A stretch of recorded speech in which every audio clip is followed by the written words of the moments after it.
What's up, YouTube? Country CEO back again with another video. Got some game for you, man. Look, I want to talk today about 3 different brands of dump bodies, right?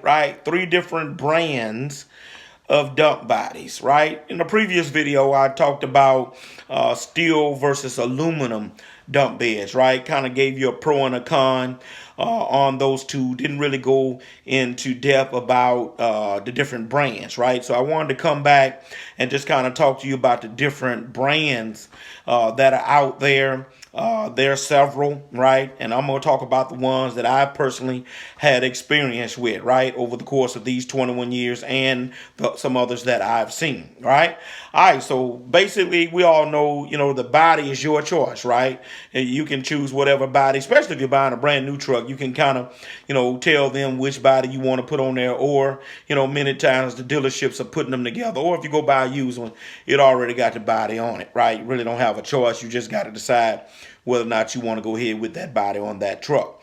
All right. But if I'm a man that's getting a new truck, and I have bought new trucks, and I've had a chance to decide which I want, right?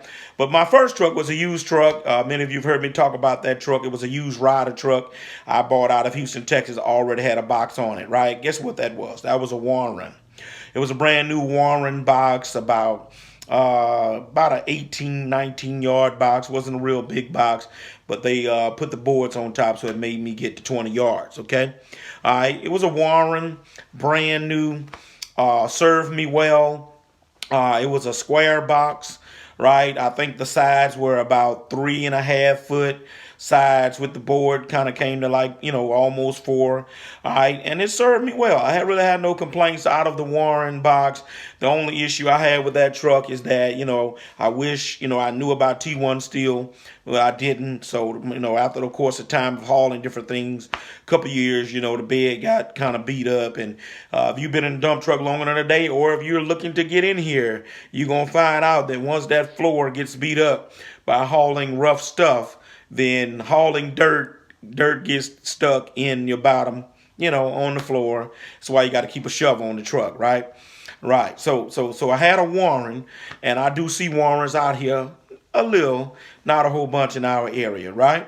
All right. So Warren is a body that I had experience with, did okay, no real issues. Okay. All right. Second one I had was the mighty Ox, right? Ox is very popular in our area because you got, I think the plant is in what? I think one is in Alabama, Fayette, Alabama, and I want to say another one is in Arkansas. So with Louisiana being right here, they're close to us. And so these dealerships run right there, drop the truck off, get that bed put on, come back or whatever with it, So those are the most seen in this particular area, right? So the Ox, I started off, I had an Ox square body on that particular bed. Same thing, but this one had T1 steel when I bought it. Didn't buy that truck new. That was a used truck. It just so happened that the guy I bought it from, he had T1 steel. And man, look, I hauled everything I wanted in that truck. Had a few dings in the floor, but no real big issues. And that Ox was a square Ox was a good body for that truck. It was 3 foot size. This guy had a good spec on it. 3 foot. Wasn't no real big box. I've told you in previous video that if you get that big box, they gonna fill that box up, and then it puts extra stress on your suspension. That's a whole nother video right there. But I'm kind of a fan of the 3 to 3.5 foot boxes, right? Put that rascal at 8 to get you an 18-yard box. They're going to give you 20 anyway. And then it saves your suspension at least another year or 2 from having to get rebushed, right? I'll talk about that another time, as I said. All right, so in dealing with the Ox, I've had the square Ox, but I also had the round Ox, the belly bed, some of us may call them, or the circular bed. But let me say this before I go further with that. When I had the square Ox, I had the two-way gate. That's when they first had come out with this little magnificent phenomenon to where you can fix your gate to where you can open the gate from the side and swing it open. Man, that was a beautiful thing when they did that. I had a truck that could do that. The only problem, after a while, that hinge and stuff started messing up. Some other guys, we had those kinds of gates, and we found ourselves having to go to the welder, and that stuff just wasn't working after a while. But man, look, it was a great invention at the time because you could get on jobs hauling stumps and tree limbs and trash and not worrying about that stuff getting stuck in your gate, right? Right, so that was what I had with the square particular bed. All right, now let's go ahead and move on to that round shaped bed that we see most of these days, right? Ox has that, and it has the high lift gate. Now, you don't have the two-way gate, you have the high lift gate, right? And we know that those high lift gates raise up what? On cylinders, right? Well, one of the issues I had with one of my trucks is that those cylinders, just after a while, man, they didn't work so well, right? I had one cylinder go out, and the only problem with that, if you got a cylinder go out on one side, well, then it might not raise that gate up all the way, right?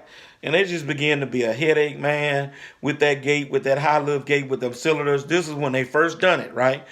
Maybe they've improved on the technology. I don't know, because my truck that I have now is not a high lift gate, but it's a tall gate, so I don't have any issues with trash or anything. All right, but that was a problem, man. And so what I end up doing on that truck is I end up just taking the cylinders completely out and just worked it as a regular gate because I got tired of the gate getting hung up cocksided. Those cylinders were acting like they had a mind of their own. All right, that's on the high lift gate part. But the belly bed shape, I think it's great.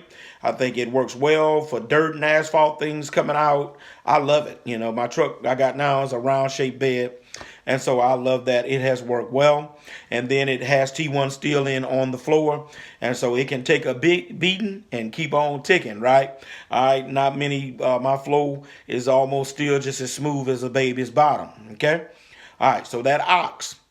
That ox is a good bed. I've had good experiences with ox, with the exception of the high lift gate cylinders. Okay. All right. The next one that I'm seeing now that's beginning to be a little bit popular in our area is the Logan. The Logan. I've noticed the Logan has a high lift gate. I haven't had one personally, but my friend that has a Western Star, he has a high lift gate on it, and it's been working pretty good for him. It has the round belly bed in it. All right, and it seems to be going good. He hadn't told me any problem that he's had. And I've noticed, watch this now, my dealership, the Mac dealership, has now switched to Logan because they were getting tired of the complaints. And I know this particularly from talking to the salesman. They were getting tired of the complaints from the customers about these ox bodies, these cylinders and things acting up. So they made a switch here. And they are now dealing with Logan as well as the Western Star dealership in town. So be on lookout for Logans if you haven't seen them in your area. They're beginning to be popular here. Okay. All right. So look, those are my three top that I've seen. Two I personally had experience with. Haven't had any personal experience with a Logan other than working side by side, seeing how it works out for a buddy of mine. Look, if this video has been valuable, you hit the like, hit the subscribe button, hit the notification bell, share this video. Look, before I leave you, I just want to tell you other beds that I have seen. J&J obviously makes truck bodies. High Built makes truck bodies, so I have seen those too. All right, and my final thing is, obviously all of them will need care and concern. You got to take care of the bed. And the biggest thing that I've found that always is the biggest enemy of the bed is obviously broke up concrete. And if you got rebar on that concrete, and how if that loader man dropped that concrete with the rebar in it and it hits that bed wrong, it could put a hole in your floor. And I've seen that happen to some guys, and they've had to go get welding and all that kind of stuff. But for the most part, if you got that T1 steel in those beds, that floor will last you. And then care and concern when they're loading you with this broke up concrete with rebar in it. Okay. All right. So look, man, I'm out of here. That's all I got for you. No grind, no shine. Country CEO, I'm gone.